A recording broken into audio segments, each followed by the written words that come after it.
So, as you may have surmised, I'd like to begin a little bit before the session with a return to the text. And first of all, correcting a mistake that I believe Roger Jackson made a mistake, and then I corrected his mistake by making another mistake. So this is back, in my text it says page 50, but I messed around with this text an awful lot. It's back to that citation, that quote from the Buddha, the way of the Bodhisattva, or a guided Bodhisattva way of life. He says, thus, just two lines, thus in meditating on the lack of self of persons, it is necessary at the outset to identify the object of negation. If you find that, I'll make it correct, and try to important one, because I really got it wrong, and I think Roger did as well. And why I feel confident that the translation I'm going to get now is correct. I went back to the translation my wife and I did. She's an outstanding Sanskritist, and checked it in context and checked the Tibetan and so forth, and it became very clear. But the translation we had there was correct, although even there I've modified it. But the other two wrong. So if you found it? Could you read what verse? Page 29. Oh yeah. Page 29. 29? Good, yeah. Good. Yeah, here's the difference, and I'm making a very altered text, a word text, a word document. So, page 29 of yours. Thus, in meditating on the lack of persons. Can you see it? Okay, good. Prepare to correct. So, and correct the correction, because I just introduced another mistake. So here's what I believe is a very close and accurate translation from the Vipashyana, that is, without detecting the imaginary entity.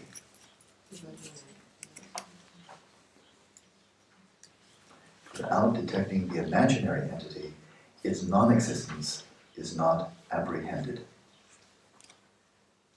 And then he continues in his commentary, if the object of negation is not identified. So this one actually makes really good sense, was neither of the two previous two, Roger's earlier one and mine, corrected and can make sense in this context. And the reason for that is that there's a Tibetan term, just the technical stuff, for Anna, for Glenn, anybody else who hears from me Tibetan. This is word Khapa, which can mean investigate. It can also mean impute, and it can also mean to completely speculate or project. They're all correct, but then which meaning is it? Well, that all depends on context, because it's the same term, although the Sanskrit doesn't necessarily have that same ambiguity. So without being in touch with, I just say detect, because that's what it really means here. The imaginary entity is something that you've completely projected that isn't there. Okay? So the silly example I gave earlier is useful just because it's so silly and easy to understand. If I'm delusionally thinking that I am Napoleon, the actual Napoleon Bonaparte, then I'm thinking there's someone here, Napoleon, that's me, starts deluding. And so that's the object of my delusional self-concept, I'm Napoleon. Well, the Napoleon who's here is a fiction, it's a complete projection, right? Now my grasping onto that, thinking I really am Napoleon, that's real. That's a delusional state of mind. But the object of that delusional state of mind, Napoleon who's here, doesn't exist at all. But to my delusional mind, it sure does, you know.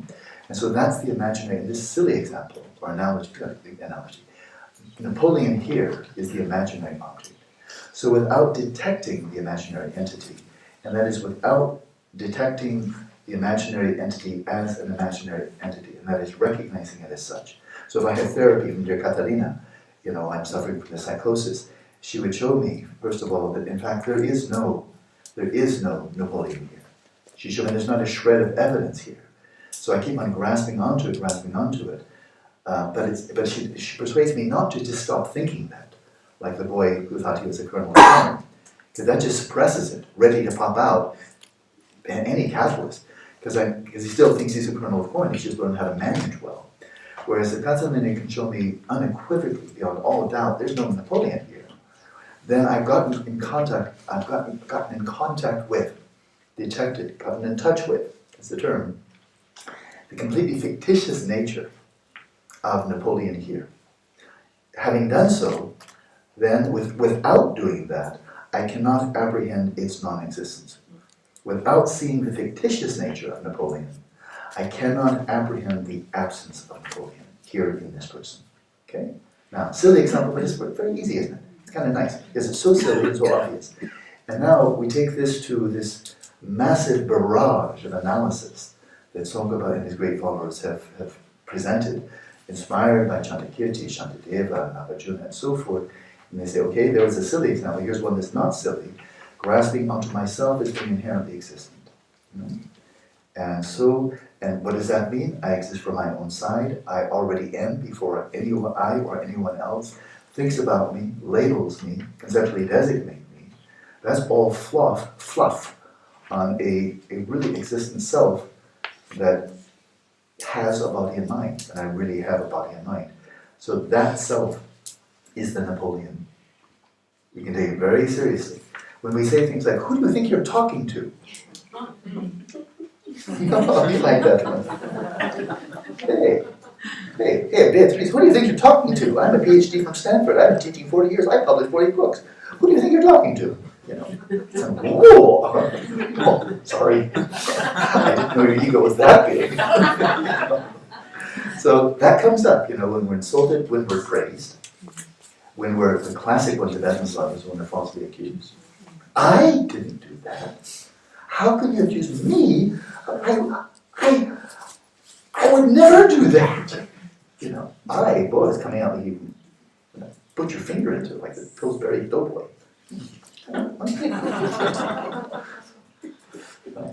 So that's what he's saying. When you see it, without seeing that it's fictitious, you cannot see its total non-existence.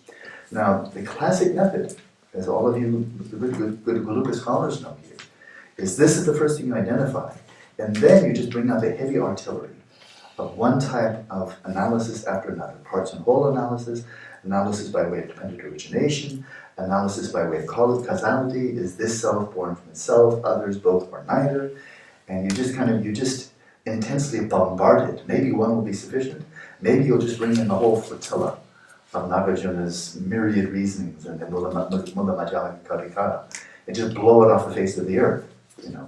This is the approach of philosophers. This is the approach of people who are very skilled and in reasoning and logic, are good at it, they trust it, and they know how to use it like a surgeon uses a knife. And it's worked. It's worked. It may not be one's own cup of tea, but anybody who thinks that the Gelukas have just been, just flapping their gums, just talking for the last 500 years, they got that one wrong. There are many who are simply debaters, they're good teachers, but there have been people like Gyaltsen, one of my own teachers, Geshe Rapchen, Geshe Mantaige, Geshe Uginsetten, the list goes on and on. These are formidable meditators. Tzong, formidable meditator. Pure Gelupa, formidable. He was a siddha. He visited here at Tzong Institute. So, if you have that kind of powerful intellect, and you're good at philosophizing, you're drawn to it, and you trust it, you don't think, oh, that's just intellectual mumbo-jumbo. If you have that, then this doesn't work for you. Not because it's no good, you're no good at it. And we tend to deprecate things that we're not any good at. General tendency. So, but now he sets this forth, and he refers to this as a highly trained Gelupa. But what I find so interesting here is that he doesn't do that. It would be so easy for him just to take that lock, stock, and barrel from the classic Gelupa literature. Tsongkhapa, the great adepts after him, Gyaltsen on Tsongkhapa's right, Kedubje on his left, two brilliant, his two principal spiritual sons. He could have just drawn that and put it right in here, but he didn't. That's what I find interesting. He didn't do that. You see later on. He doesn't see. Now hold that object negation in mind and now apply. He doesn't do it. Right? He really goes, he alludes to this, acknowledges it, but then when he's ready for guiding you in meditation, he cites his own root text, first of all. And this is where we go now. And we're doing a little bit of repeating here because I'm going to front load the next meditation with Panchen himself. He'll be your guide. And front load it so you can do this in silence. Back to the root text, where it says 29, and then from within the foregoing equipoise. Can you find it? Anybody give the right pagination? 34. 34, thank you. 34. 30, okay. Back to where we left. Now, from within the foregoing equipoise, you should like a minnow swimming. Page 30. Who's found it? One person said. 30? Page 30, thank you. Page 30, okay. So there's his root text, but you see, this is not drawing on high-powered, detailed, complex analysis. This is the contemplative route. So I mentioned this morning ways about developing bodhicitta. One is by the religious route, by having very deep confidence in infinite previous lives and so forth and so on. And then there's the contemplative route, which is another route, right? Where you're tapping into, and I'm not going to give this morning's talk all over again, we're not long enough already, but going deeply into that realm of your own existence that is just pure and lovable, right? And knowing that's your ground state. So that was the whole gist of morning's talk. So there is the kind of religious route, and then there's contemplative route to come to the same thing. And I would not say one is better than the other. It's not better to be a contemplative than a religious person, or a religious person than a philosopher. But this is what makes this tradition so immensely rich. That some people are very, very gifted philosophically. Others have very deep devotion, very deep faith. That's a virtue. It's often scorned by people with very superficial minds. Really very superficial minds. They deserve compassion when they scorn religious faith. Too bad for them. And then there are those who are contemplatively gifted. And this is really designed for the contemplative route. People are taking very seriously what he said. Go for the shamatha and achieve it. Everything that follows here is for those who may or may not spend 20, 25 years to become a geshe or a kempo.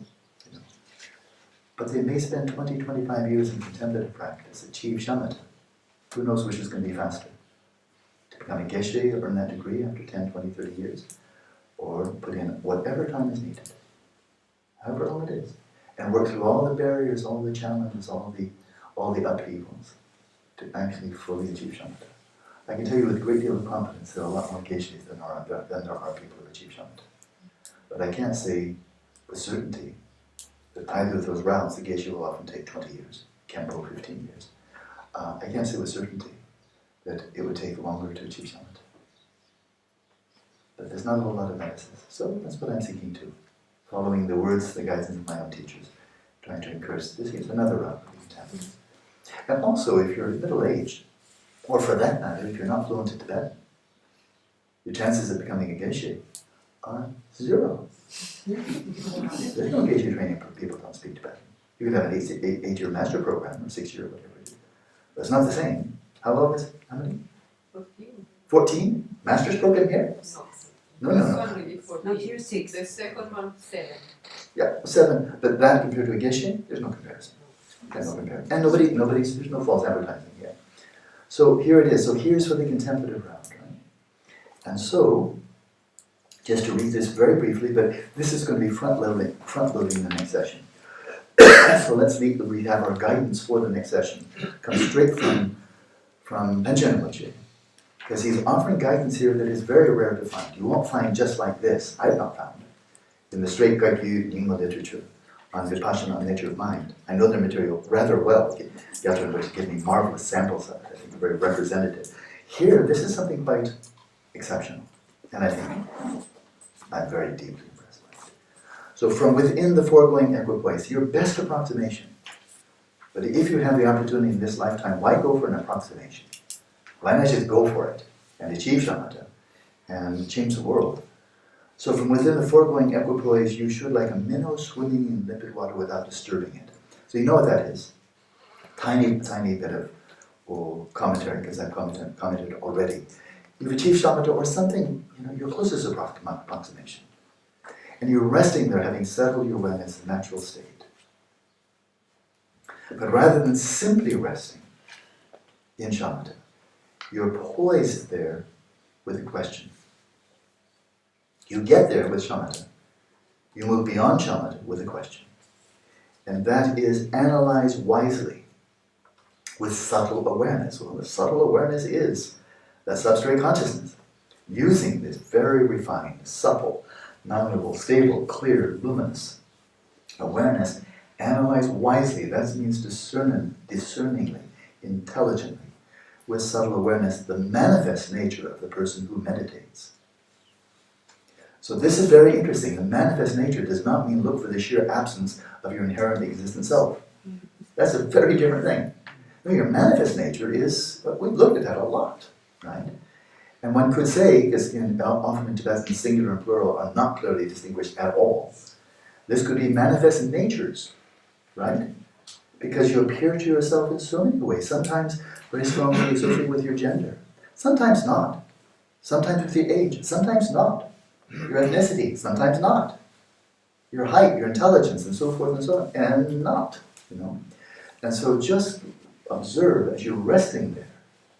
You kind of sit down in the cinema of your awareness, and then you watch the 3D cinema of your mind and see how you manifest. And observe, but analyze the manifest nature of the person who meditates, the agent, the observer, the one who's doing the practice. And this is quite remarkable. And then his brief commentary, and then we'll just go to the practice, I think. Thus, without wavering in the slightest from the previous equipoise, that is settled single-pointedly in serene concentration, or samadhi. So you know that we're really talking about awareness of awareness. It's just resting in awareness. As, for example, a minnow swims without disturbance in the midst of a lake full of limpid water. So you're coursing through that. You're posing the question, but without disrupting the equipoise. You don't bring in a bunch of thoughts and analysis and noise to disturb the waters, You just, like a minnow swimming through the water, doesn't disturb it, but sees through that clear water.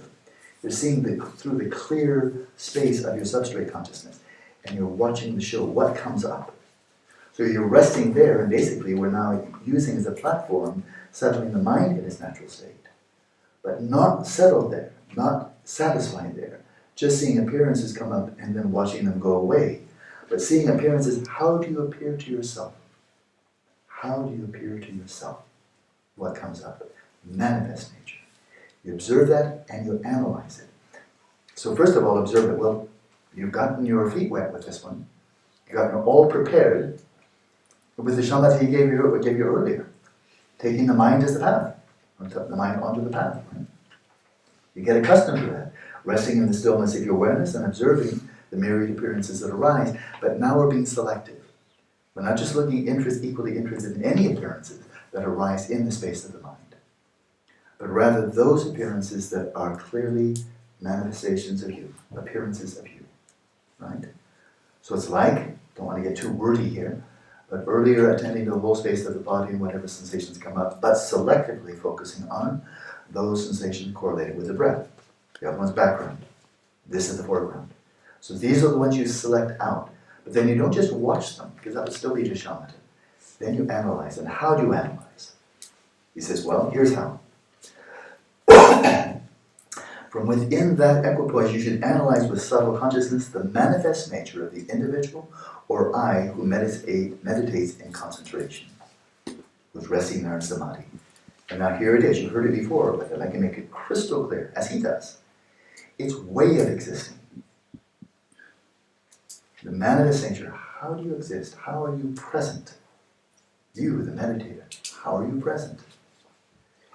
Its way of appearing to the intellect or the mind, either one would be fine. How do you appear? And then, as you conceive of yourself. This is what it is. As you conceive of yourself, you think, I am. A thought spontaneously comes up. I am, I want, I remember, I feel, I. Whenever that comes up, see how you apprehend yourself. See how you conceive of yourself. Observe that process. How you conceptually designate yourself. Analyze all this subtly and astutely with a precise and discriminating mind. So you're really bringing in not only mindfulness and introspection, which of course is the two faculties you use for shamatha, but you're bringing in prajna. You're bringing in prajna. You're bringing in wisdom. You're bringing in discerning intelligence. It's the same term. Prajna goes with discerning intelligence and wisdom. And when you analyze this, you see that the way of abiding of an individual, how are you present, and I, a person, and so forth, of all phenomena, is merely nominal. Merely conceptually imputed, merely designated. As a snake is imputed on a striped rope, or a person is imputed on a cairn or a pile of sticks. This cairn and pile of sticks, or for that matter, the snake on the rope, these are very, very important. For the following reason, it's really simple. And that is, a striped rope is not a snake. It's not a little bit snake. Doesn't have a little sign on it saying, please call me snake. It's just not a snake at all, right? But we can falsely impute snake on it. But there's no snake there, right? And then similarly, a cairn, a pile of stones, that's not a person at all. It's not suggestive. There's nothing from its own side in any way inviting the designation of, there's a person over there. Or likewise, what was the third one? A pile of sticks. Also a scarecrow. Scarecrow kind of looks like, but there's nothing in the scarecrow, in its wood, its hat and so forth, the carrot, the nose and all of that, that is actually a person. Those are kind of easy. But in the same way, that's why he's giving these analogies. In that flow of consciousness, you're resting there in your awareness, in that flow of consciousness, that flow of cognizance and luminosity. There's no person. It's not a person. It doesn't say person for sale. It doesn't say please call me a person, any more than a football or a car. If you want to really push this, have you ever been in a garage, one of the big garages with lots and lots of cars, and somebody says, I can't find your car. Do you see where your car is? And you say, oh yeah, I'm right over there. Ever heard that? Yeah, I'm over here. Or beep beep, I'm over there. The basis of designation of you, because we actually say that, not just that's my car over there, but sometimes we say, oh, I'm over there, right? And you can find other examples. You're not a car. Unless you're a cartoon car, you're not a car at all. But we say that, and we don't think, oh, pardon me, I misspoke. Well, that's basis of designation. Oh yeah, there I am. And you can find many other examples like that. Right? And if you're not a car, the absence of you in the car is equal to its absence of being your car. If you correct yourself, you say, of course I didn't really mean that. I'm not crazy, I'm not a car. Or a kernel of corn, I'm not Napoleon either. If you try to backtrack on that, say what I meant to say was, my car is over there. There's nothing over there from its own side that is your car. There's nothing there. You may as well point to a lamppost or the sun or to an ant. They're all equally not yours. They're yours only because you designate them as such. And then conventionally, in a manner of speaking, yeah, I'm over there. Yes, my car. Tomatoes, tomatoes.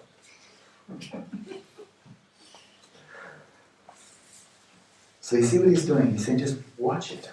Rather than trying to hold in mind the deluded mind and its object, which is very good for philosophers, very good for, frankly, for people who still working out of a coarse mind. Because if we're working out of a coarse mind, this is very hard. And in the Geshe training, I don't think you get any training in this. I went, pretty somewhat down that road. Not even remotely do you get this kind of training. You're too busy clapping your hands and clapping and clapping your hands a lot more and memorizing text, reading, preparing for exams and so forth. That's a full-time job. let alone all the pujas and other things you need to do. They don't have time for this. It's a different training. It's like being an engineer versus an artist. It's just a different training. This is a different training. But this is good if you are starting when you're 50 or 60 or whatever. This you can do. Start right now to try to become a geshe. Not going to happen. It's more likely you'll achieve shamatha than you'll become a geshe in this lifetime. Take my word for it. Right? This you have a chance at. Becoming a geshe? Don't think so. Circumstances aren't there. So here it is. So I'm going to front load this so I can be quiet. So try to remember this. This is the front loading unit, and it's his, and it's really quite amazing. He is truly fusing the intellectual horsepower, the might, the intellectual acuity of his Geluk-Kagyü training, and bringing this right into this radically empirical stream of the Mahamudra, where it fits. You feel this is really Geluk-Kagyü firepower here, but it's being brought into a stream where it's just radically empirical and watching very closely, as were his two methods of the Shamatha, radically empirical, those two methods, yeah? And so here's what we'll do. Settle body, speech, and mind, of course, come to the culmination of that, and then resting there in that stillness, rest there for a little while, and see if you have any sense of I am meditating. Very simple. You have a sense of I'm meditating. Not this image or that image, but do you have a sense of being someone? Meditating. And if you do, how do you manifest yourself? What comes to mind? Manifest nature. And if sometimes you think this practice is going well, I'm doing it well, there's the word I. So keep on the alert for the word I. When it crops up, either kind of semi-consciously, deliberately, or when it just comes up all by itself. I. When that one comes up, then look for the referent. What are you referring to? How are you manifesting when you say I? Well, my mind's wandering. Okay, who? I'm the owner of the mind. My mind's wandering. Okay, who? How are you manifesting? Right? What's abiding? What's abiding that you will say quite rightly that you are meditating, maybe sometimes sloppily with excitation and laxity, but you were doing the practice for 24 minutes. You were doing that all the way through, right? So what was there all the way through? That gives you quite rightly the basis for saying, I meditated all the way through. Faulty, but of course, but I did my best job. Right? Manifest. And then, especially when you just relax and don't cut off, do not cut off thoughts, images, memories, and so forth. But when they do arise, then appearances of yourself as a woman, a man, younger than you are now, and so forth and so on, appearances may very well arise. And it could be very, very diverse, right? So see how the appearances come up. And then finally, and this is a crucial one, they're all crucial, but this is equally crucial, in this very simple and radically empirical analysis of the self, of one's own self, then when you do have a sense of your self-concept, you're apprehending it, you're having a sense, you're having a feeling, I am. You have an awareness, a self-conscious awareness, I am. I am meditating, I am distracted, I am getting dull, I'm getting lax, I'm getting bored, I'm getting stressed, I'm getting tight, I'm getting frustrated, I'm getting blissful and satisfied, I'm realizing Ripa. Whatever comes up. Examine how you apprehend yourself. Okay? It's simple. And of course, whenever we say that it's simple in the Mahamudra Dzogchen, it never means easy. But it does mean simple. It doesn't mean complicated. Okay? So let's jump in. Find a comfortable position. And I think I front-loaded it enough, so we can start at the same.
returning to the text, that was his instruction, right there. Right to the point, just watch. And watch how you can simply designate yourself on the basis that isn't you any more than a striped rope is a snake. And that goes also to the circumstance I think you all experienced in this last session, where nothing particular is coming to mind. Sometimes you're just resting there, there's not much happening. But you don't feel, oh my God, I vanished, I fall into a void, I become non-existent. You probably feel pretty relaxed, I hope so. And so what's that lingering sense of I? When you're not being insulted, you're not being praised, you're not being falsely accused, just kind of humming along, that way of abiding. And I would suggest, as a proposal, that what is continuous there is just that flow of mental consciousness upon which you are designating I am the meditator. A flow of consciousness is not a person. Beyond is a person.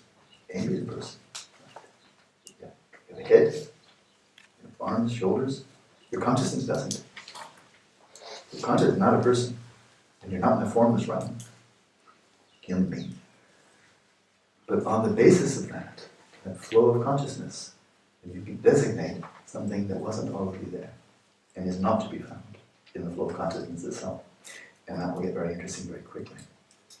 But if you watch, rather than doing high-powered analysis, which is very, very powerful if you have sufficient training, but this is why, I say clap your hands, well actually they're doing something very serious there. They're spending up to 8 hours a day working through all their qualms, working through all false conceptions, working through all lack of certainty, lack of clarity. For people like Renata, philosophical mind, with a lot of questions, a lot of qualms, a lot of doubts. Good. You can either follow that route, but then that means you need training. You need training. Margaret's not the only one. Glenn has been through a lot of training. Anna's been through a lot of training. So people who get that, then qualms do come up. Questions come up. Uncertainties come up. Objections come up. That's all good. But if you're following that track, then roll up your sleeves, because there's a lot of hard work to be done. Because I'm going to say this is my opinion, however smart you are, some people are very smart, I don't think you're a match for Tzong. That's just my sense. I don't think you're as smart as he is. Sorry. I don't think you're as smart as Nagarjuna. Whatever you come up with, don't think that Nagarjuna hasn't been there first. And don't think, oh gosh, you're white, you're a Westerner, you're science. Oh, I never thought of that because I'm a pre-scientific person. Don't get your hopes up. But this is a way where it's not saying throw out all qualms, it just said do the research. Before Galileo, people were debating back and forth, back and forth, back and forth. Is the sun in the center? Is the earth in the center? Or Tycho Brahe had a kind of a mixture of not quite geocentric, not quite heliocentric, and then they debated, and they'd have learned a lot of mathematics, a lot of astronomy, debated. They came to no consensus. And then Galileo came along and saw the faces of Venus. All the discussion stopped. Anybody who's informed stopped. Not because he was a better debater. He found empirical evidence that made the Ptolemaic system clearly false, and that was the end of the discussion. For anybody who was informed, there was no more discussion after that. For anybody who's informed, this terminates the discussion.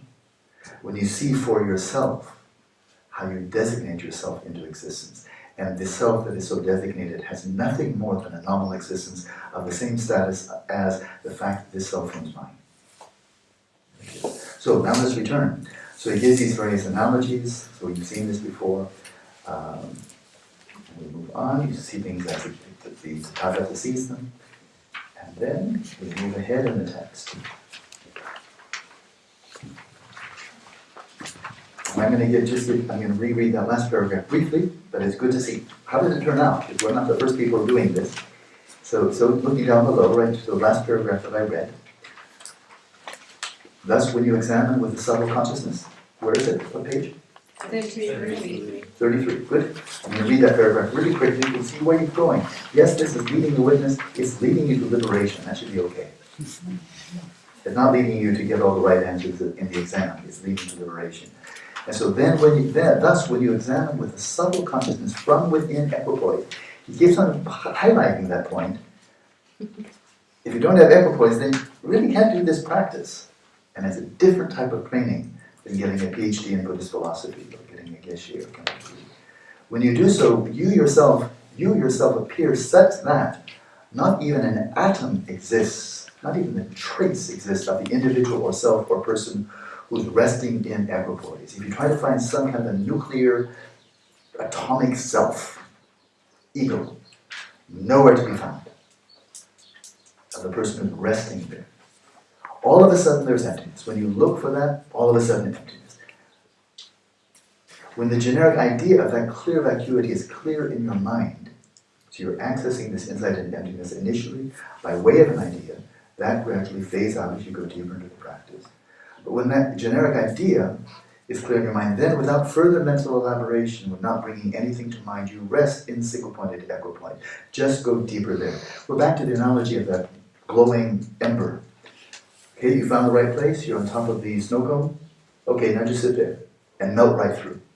Just rest there with clarity, acuity, stability, a sense of ease, and just burn right through. You burn right through the generic idea to an unmediated, non-conceptual realization of it. Okay, that's the idea. But of course, he's going to say it, I think he's going to say it. If your apprehension of that clear vacuity, which is a simple negation, a sheer absence of this kind of self-existent self, if that weakens a little, you know exactly what that is. It gets vague, nebulous, you're not quite sure you're ascertaining anything after a while, because you're sitting there with a blank mind. Then meditate single-pointedly from within equipoise. So he's assuming you've got shamatha here. Examining as before, so rev up the engine, analyze again, investigate again, until you see the sheer absence of you as an independent entity, self-existent entity. That is the way to maintain the mind in space like equipoise. It is taught that when you first ascertain things in this way, if you're not already familiar with the view, fear will arise, fear of self-annihilation, that you'll never be able to come back. But if you are acquainted with it, and then as I mentioned before, if you're living a very self-centered life, maybe you're extremely smart, philosophically astute, and a really good yogi, but if you're bringing a lot of ego into this practice, a lot of self-centeredness, a lot of me-first attitude, contrary to the Bodhisattva ideal, if you're bringing that into it, then this I, which is so cherishing, me first, I'm so precious, I'm something special, then if that's still kind of coming into the practice, then you can be afraid, because that which you're clinging to, you're taking refuge into your substantial sense of I am, well, that's going to be kind of a shock, because what you've been prioritizing doesn't exist at all. So that will be fear. But if you are acquainted with it, if you've been practicing relative bodhicitta, practicing the other 5 perfections and so forth, then joy will arise. So the same insight can give rise to fear in one person and joy in another. So that brings us up to where we were 2 days ago. So that was for meditative equipoise. What do you do when you're on the cushion engaging in this practice, right? But now you come off the cushion. So what do you do in the post-meditative state? To demonstrate the features of post-meditation, it is stated. So now this is for everybody listening by podcast, people listening here. Even people here, I think by and large, nobody's spending more time on the cushion than off the cushion during the 16, 17 hours a day that you're awake. So what to do, how to fill that time, that you're really taking full advantage of this time, this ideal setting. What to do in between sessions. So there's complete continuity, a seamlessness of your practice on the cushion and off. So he goes to his own root text. He says, just as an individual does not really exist means truly exist, inherently exist, because it is an assemblage of the 6 elements. Okay? He used shorter terms here. As you well know, it's not the case that you're identical to the assemblage or the composite of 6 elements, but rather something conceptually designated upon them. But you do not really exist among them as a composite or apart from them. So, but now he's going to unpack this himself. In his own commentary, he says, when you arise from equipoise and analyze what appears in terms of your own self-appearance, there's no individual for you, since you've gained some insight here. There is no individual that mistakenly appears due to being in the grasp of the demon of ignorant thought, that there is a quintessence. You would pause there. So when you've seen this, when you've seen the absence of this inherently existent self, this simple negation, then when you rise from it, you are not like the little boy that just stopped thinking it was a kernel of corn and then just slipped right back into the pattern. But in fact, you've seen it doesn't exist. So then when you're out walking, drinking tea, talking with people and so forth, there doesn't arise this sense of this kind of this reified sense of self. That appearance of self doesn't occur because you've seen through it. You recognize you're not Napoleon and not a kernel of corn. You recognize you're not an inherently existent self. What does appear, he says, but rather a mere conventional individual or person or I is definitely there. So he's showing here you're not falling to an extreme of nihilism, coming out of meditation and then thinking I don't exist at all. Which of course is, you know by the very phrase I don't exist at all, is gibberish. Because if you don't exist at all, you can't say I don't exist at all. Something that doesn't say anything. Right? So you know that has to be crazy. And so you're not falling there, you're not falling back into your own rut. You arise, but then with a sense of being merely nominally there. Only a name, only a conceptual designation. Like this is my cell phone, this is this. Or within the context of a dream, recognizing that people call you by name in the dream. And they say, are you here? Are you here? And says, yes, I know I'm here. And you know perfectly well, there's no real self over here. But within the context of the dream, this makes perfectly good sense. It's conventionally valid, right? But without grasping onto yourself as being really there. So you're definitely there, but you're not in the grasp of the demon of reification. Its way, that is your way, its way of existing is like that of a person imputed upon a cairn or a snake onto a rope. And that is, we do this all the time. I'm a grandpa, I'm a son, I'm a spouse, I'm a teacher, I'm a student, I'm a translator, I'm a customer, I'm a patient, I'm a driver, and the list just goes on and on and on. And they're all correct, and for each of those is a different basis of designation in different context. But it's just a matter of speaking. I don't have multiple personality syndrome. I think that happens when this sense comes up and you reify all of them. That's my sense of multiple personalities. You have what everybody else has, but then you reify everything. So somebody says, are you there? You say, which one? You're talking to me. Are you? But I don't know what I'm talking about. I don't know what I'm talking about. So having produced a consciousness ascertaining that an individual, so-called individual, is a mere name imputed on a mere collection of one's own 6 elements or 5 aggregates, a mere sign, a mere imputation of thought, a mere not really existent, I like the way you translated it, a mere not really existent dependent arising. Dependent arising, okay, dependent related event that is empty like an illusion, meditate with certainty. In other words, you've got it, and now familiarize yourself. Get into that flow and let it completely saturate your mind stream. So you're a not really existent dependent arising. It's nice. Not really existing, you know exactly what that means. And now I'll just unpack something. This is straight Tsongkhapa. It's really quite brilliant.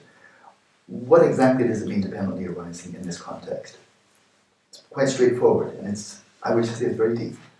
And that is, all right, any person here, Kirsti, is a sequence of dependent related events, empty of inherent nature. What does it mean to say that Kirsti is a dependent related event, or dependent arising? What it means is she's a person, and so in 3 ways is she a dependent related event or sequence, a matrix of events, none of which are really her, right? First way, Kirsti arises independent upon prior causal conditions. No Kirsti Mama, no Kirsti Papa, no Kirsti. Just for starters, but then there's a lot of causalities. No food for the last 30 years, no Kirsti. And then all the other cooperative conditions coming in. If they weren't there, she wouldn't be here. She would be, Kirsti, rest in peace. And now, something else. So prior causal conditions, very straightforward. Right? There's a dependence. You wouldn't be here if it weren't for prior causal conditions. That's straightforward. Then Kirsti has a body, has a mind. Take away Kirsti's body, there's no more Kirsti. Kirsti's in the bardo. Kirsti's dead. She lost her body, got trashed, it got mutilated, got killed, whatever. Then Kirsti's not there. They say on the debating courtyard, there's no such thing as dead people. Dead human beings. If by people we mean human beings, they say there's no such thing as a dead person. Because if you're dead, you're no longer a person. As a human being. So there's nobody in there. Rest in peace, forget about it. As soon as you're dead, you're not a person anymore. So there's no dead people. If you say, I see dead people, no, you see dead bardo beings. You only see living bardo beings. But there's no such thing as dead human beings. Because if you're a dead human being, it's like you're not a human being anymore. So, but as a live human being, Kirsty has a body and a mind. Right? Of course, they're entirely different. I mean, they're profoundly interrelated, to be sure. But I can see Kirsty's body, I can't see her mind. And when she looks at her mind, she can't see her body. So it's quite clear they're not identical. Take away any one of them, Kirsty's no longer there. And so these, very simply put, are her component parts, body and mind. Right? She's not identical to either one of them individually or the collection of both, nor does she exist separately from them. But if they weren't there, she wouldn't be here. So that's dependence upon your constituent parts and qualities. Okay? It's a simultaneous dependence. The first one is sequential, dependent on prior causes and conditions that gave rise to you. But now that you're here, if you didn't have your various qualities, your parts, then you wouldn't be here. But you're not identical to those parts. So this is all making pretty good sense. First one, straight science. Science does that kind of causality all the time. Philosophers look into these mereological sums, and that is qualities upon which the solar system has so many planets, in the sun and so forth and so on. It has, and then we have the relationship of parts and whole. They're called mereological sums. So that's the second type of dependence. That's pretty well known, and you kind of really can't doubt it. The third one is the subtle one. The third one's really the subtle one. And that's what he was getting at in the preceding meditation. Kirsty would not exist independently of the conceptual designation of Kirsty. If Kirsty didn't do it, Kirsty could be in a coma. She would not be designating herself at that time. But her friends would, her parents would, and so forth. They would be designating her. But if there's no one anywhere that's designating Kirsty, Kirsty doesn't exist. If there's no one designating a Higgs boson, it doesn't exist. It's designated on the basis of a basis of designation. A Higgs boson is designated upon a basis of designation that is an array of qualities that are not a Higgs boson. Now, one of those qualities is a Higgs boson. The collection of the qualities is not Higgs boson. The Higgs boson is designated, imputed, projected upon a basis of designation that is not a Higgs boson. Never has been. The interesting point, I could linger here a lot, I won't. But what's really, really interesting about this is that can sound like, oh, you mean you just trashed the whole large-hadron supercollider, you made a mockery of modern particle physics and so forth. No, we haven't. One of the teachers that I studied under in Switzerland was one of Geshe-Untitled Chapter's gurus, Geshe-Untitled lived over 90, well into his 90s, I believe. He was the abbot of the monastery in Switzerland before Geshe-Untitled was appointed there. Brilliant scholar. But it turned out he was really quite a formidable meditator as well, and he was renowned to be a real master of Madhyamaka. People who knew him said, oh, this man, boy, does he knows Madhyamaka.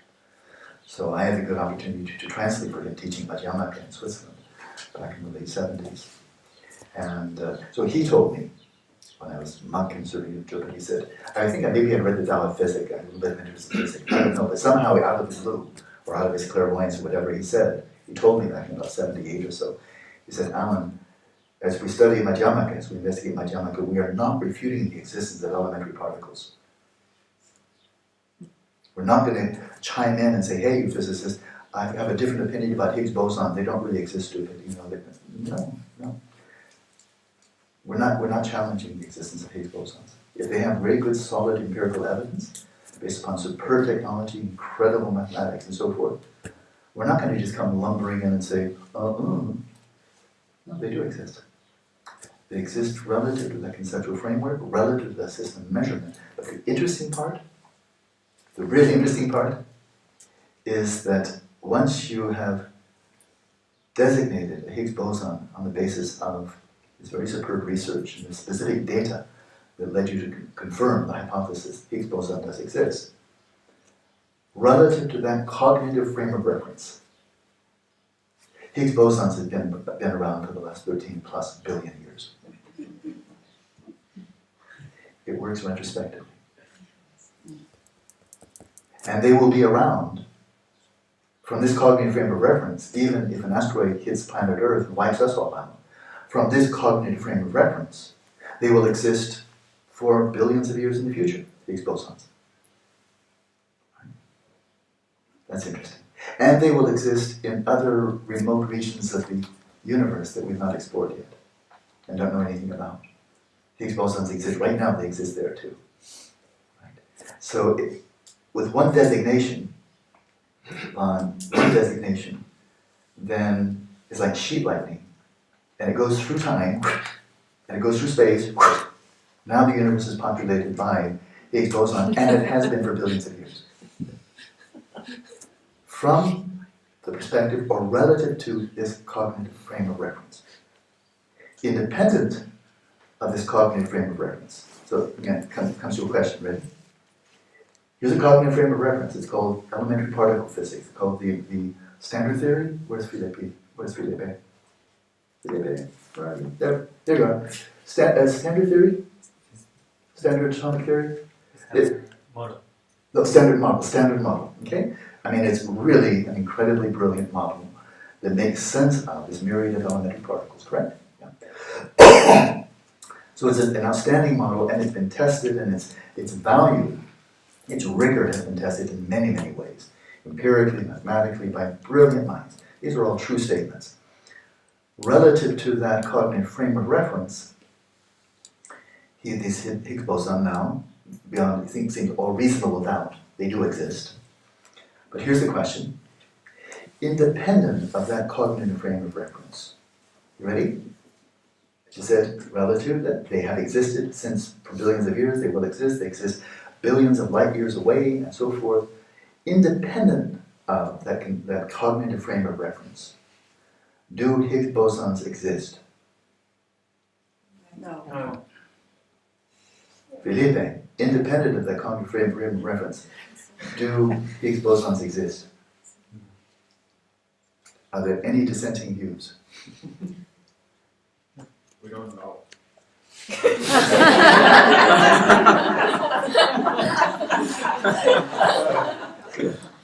I can do you one better, but that's a step in the right direction. Linda, what's your thought? I think yes, but don't ask me to say why in physics. I probably would just stop right there. Where are you? Okay, but maybe you're right. But I'll give you an answer that is closer to yours, Sebastian, than no. Independent of the cognitive frame of reference, which means the whole language matrix, all the language that's embedded in the standard model, independent of that, the word Higgs boson has no meaning. I'll ask you a similar question, and I'll ask, meaning, my name. Who am I going to pick on? John. Give me your best shot here. Serious question. You ready? Fribbles. Fribbles. Fribbles. Do they exist or not? Your fate may hinge on this question. Do fribbles exist or not? Yes, they do. Boy, he's gullible. Why do you say that? Have you ever seen one? No, I haven't, but you've put out fribbles, whatever it is. There must be something there. You know too much about my old language. I put out fribbles as meaningless noise, having no referent in reality, because neither I or anybody else, as far as I know, has ever defined fribble. It's just it's like that. You exist.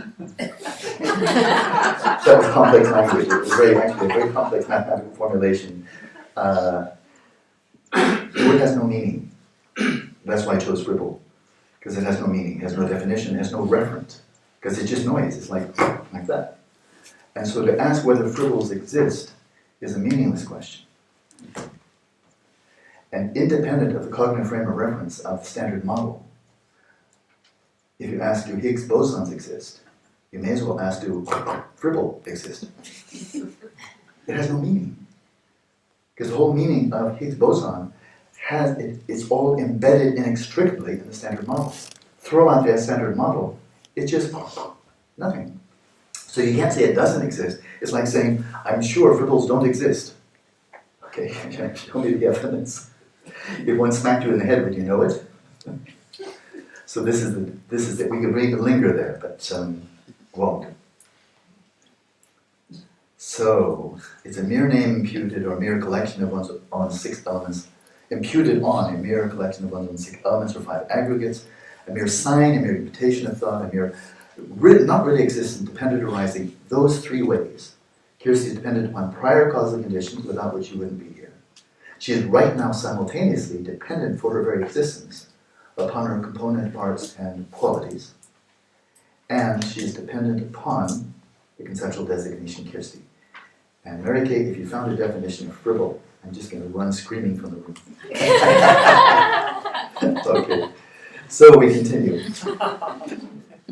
And merely not so. You see, if somebody's got it in the Oxford Dictionary, the great scholar Alan Wallace has defined fribble, I will completely refute it. I think it's a drink at Friendly's. What's that? It's a drink at Friendly's. Really? Yeah. Copyright infringement. Thank you for telling me. I have to fish around that. I'm going to stick with. I don't think that's a drink at Friendly's. It's also a frivolous person. A fribble, F-R-I-B-B-L-E. A frivolous person, thing, or idea. Dog. I just tried to find something meaningless. I couldn't come up with it. Gosh. Okay, thank you. I won't use that. I'm going to go with. You're not going to find that in the dictionary.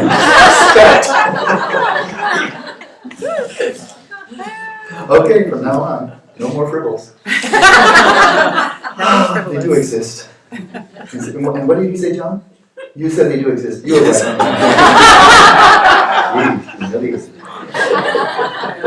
Nice work.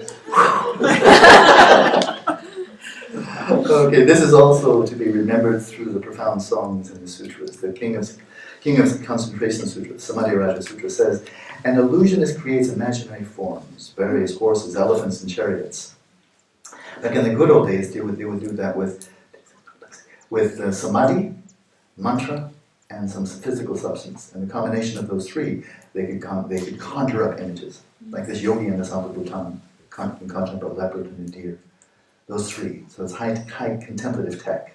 You can just see it, three-dimensionally, just like David Copperfield. He needs millions of dollars to create his illusion. The yogi can do it with, number 1, that's the hard one, samadhi. Anybody can write a silent mantra. And I checked out the substance. It could be like a stick or a stone, nothing special. No kind of esoteric substance. So that's what he's talking about. So you create the illusions of various horses, elephants, and chariots, just as they do not exist in the way they appear. They appear to be really there from their own side. Well, they don't. They don't exist in the way they appear. Their appearance is misleading, so you should understand all phenomena. And he's going to continue in this. They're nice metaphors.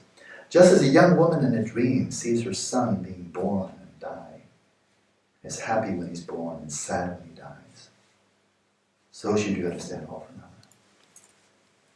So her sadness and her happiness, as real as it gets, but the son at whose birth she rejoices and at whose death she is saddened has no existence whatever, just in appearance.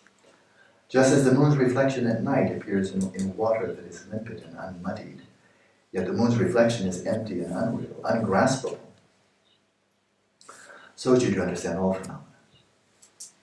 It appears, and I love this analogy because the reflection of the moon in the water has causal efficacy. It does things. You can photograph it, right? If you hold a newspaper up to it, here's the reflection. You hold a newspaper, you might be able to read the newspaper by the reflected light of the moon in the water. And yet there's nothing down there. And in fact, that the image, that really blew my mind. I first discovered this when I was 20. But the image of the moon in the water is about 237,000 miles beneath the surface of the water. Yeah. I mean, the image, when you look into a mirror, and the mirror is 2 meters away, the reflection of you is 4 meters away. 2 meters behind the surface of the mirror. Bring out your camera lens and I'll verify that. That's when the image is in focus, not the surface of the mirror. 2 feet behind the mirror, or if you're 2 meters in front, 2 meters in front of the mirror, the image of you that you see crystal clear is 2 meters on the other side. But then if you say, oh good, I'll look at it, and you go behind the mirror, and you want to see your reflection from the side, well, let's try to look at a rainbow from the side. But a rainbow has causal efficacy, even though it's not there. There is, and then, so if it's 2 meters, then if the moon is 237,000 miles up there, the reflection is 237,000 miles down there. Not even where the moon is. So you know where that reflection, there isn't anything at all. And yet, you can photograph it, and it has causal efficacy. It's very cool. Just as at noon in the summer, beings are tormented by thirst, and travelers see mirages as bodies of water. The water seems to be really there. You can photograph it.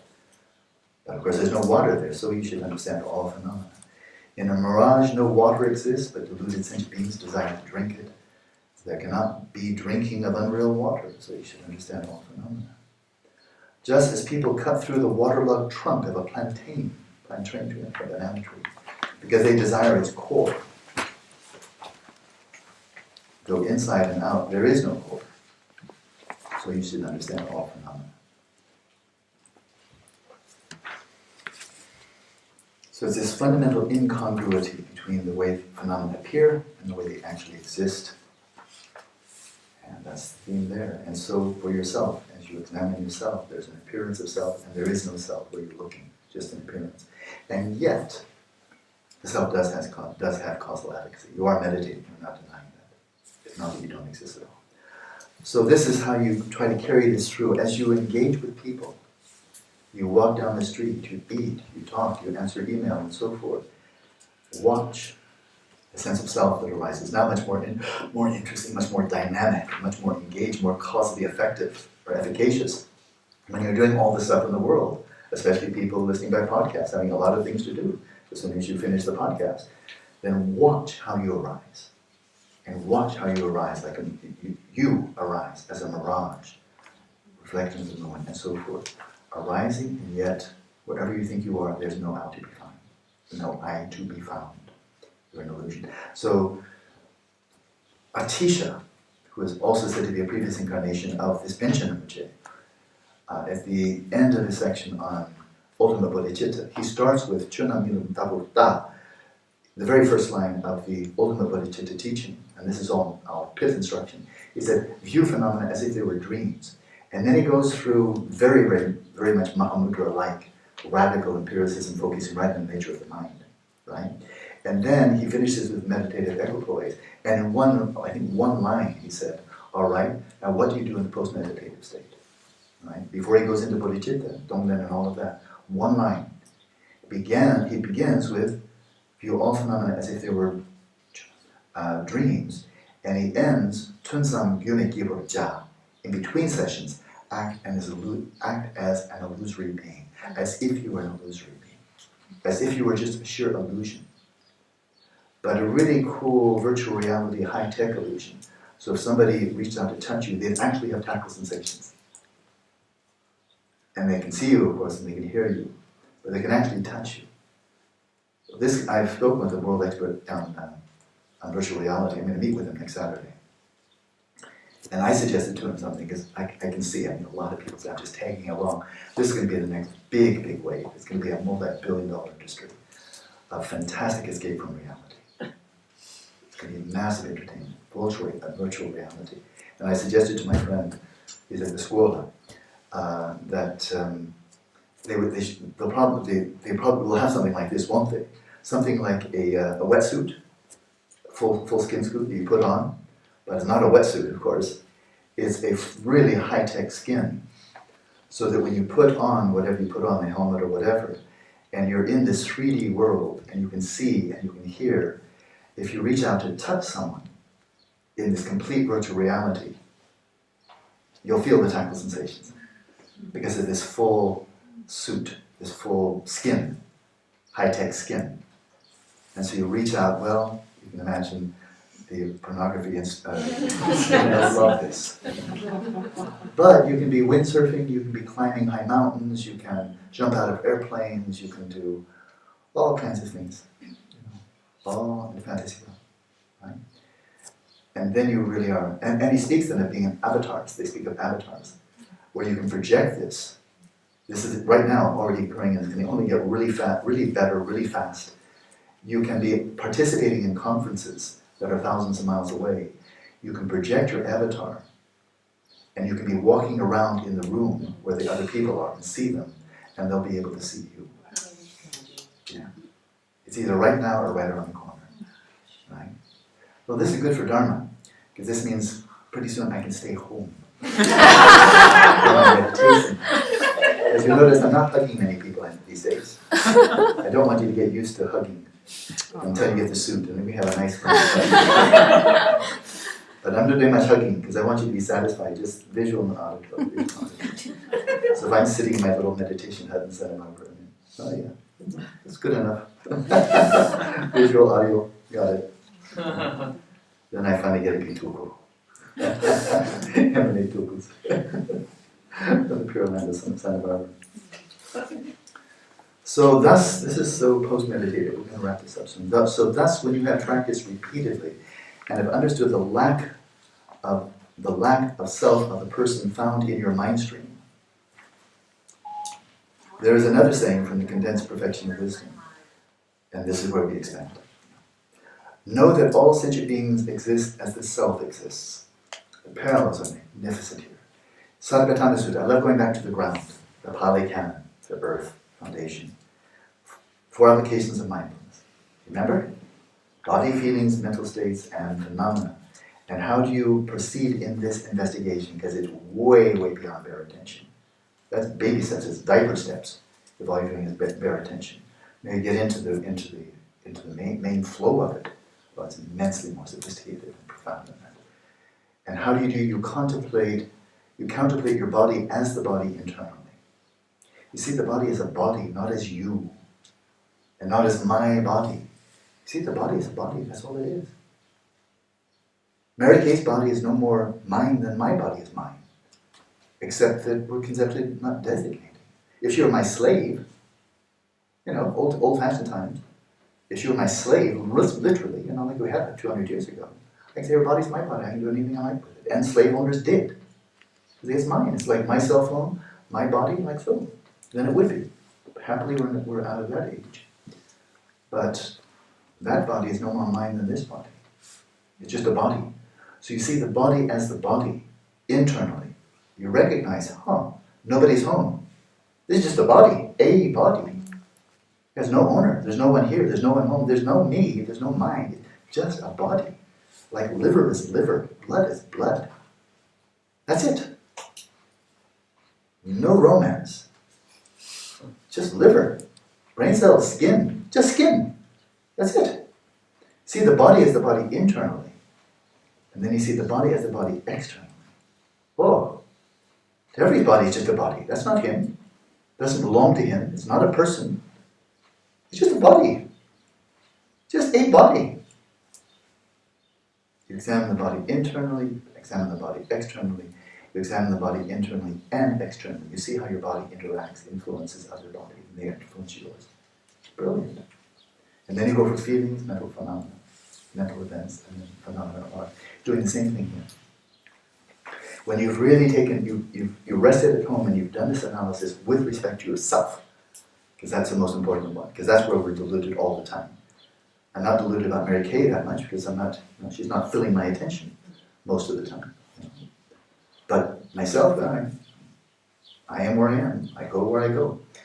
And so, as you gain insight into the emptiness of your own self, and that you see that you're just a standard issue human being, you're no less a self, more a self than anybody else, then the dominoes fall. As you see the emptiness of yourself, then oh my goodness, there's a lot of us. All sentient beings alike. Everyone under the same analysis. That was big. Know that all sentient beings exist as the self exists, which means they do exist as the self exists, and they don't exist as the self doesn't exist. And then he goes, in his 2 lines, he goes beyond that. Know that all phenomena exist as all sentient beings exist. You see how it does? You do for yourself as a person, a sentient being, then you apply this to all other sentient beings, suddenly they're all empty, and your way of viewing them has to radically shift. Has to radically shift.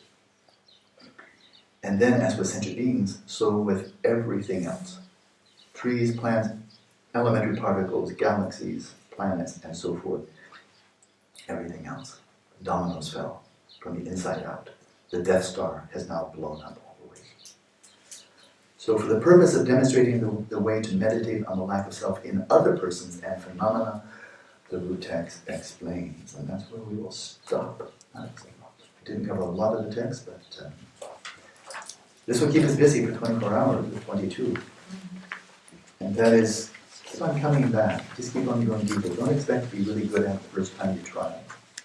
Because we're not going to make this complicated. I could start citing Tzong and Untitled and Chagmé and all the complex reasoning, but that's not the Mahamudra route. The Mahamudra route is, that was simple, go deep. Right? Go deep. And all your intellectual qualms, don't do anything you think is foolish, but do examine with this very reasonable mode of inquiry. How are you present? How do you appear? How do you conceive of or apprehend yourself? How? And is this a valid hypothesis that in fact you are conceptually designating yourself upon phenomena that are not and never have been and never will be you? Right? So you start there, and then he's just giving you your marching orders when you're out marching off your cushion and out and about. Between sessions, act as if you were an illusory being. Another phrase, way of doing it is act as if you're already dead. Very useful, I tried it. Very, very useful. If you're dead, you never get insulted. You never feel superior to other people. You never feel you're really there.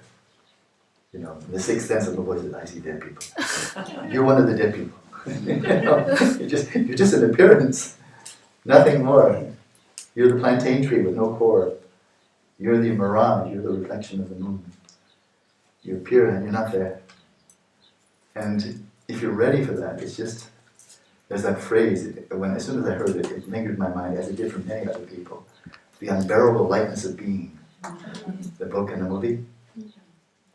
Cool, huh? Isn't it cool? Unbearable and kind of delicious, like your mind's going to just, like your head's going to explode. Unbearable, like, whoa. Lightness, like being. Kind of like that. I don't really know what I'm talking about, but I have something that wasn't ridiculous. Oh, that's cool. So, not too bad. Enjoy your day. Post-meditative experience, here we come.